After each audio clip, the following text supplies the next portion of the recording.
Hi and welcome to Vango TV. We're going to have a look at the Sigma 300 and 300 Plus. These are ideal for those who are a bit more adventurous, a bit more technical users, because they're semi-geodesic tents, making them really stable in heavy weather conditions. The semi-geodesic nature of the tent means there's crossover poles and they've got pre-bends. That makes them much more rigid in big winds. Pre-bends on these poles also provide you more living space inside. And because these tents have got very large porch areas, they're great if you want to store a lot of kit. On the 300 Plus, there's a porch both at the front and at the back, giving you even more living space. There are windows on the front porches of these tents, and there's plenty of ventilation both at the front and at the back.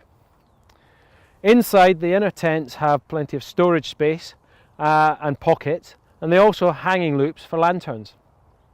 If you want to find any more about Sigmas, please visit vango.co.uk.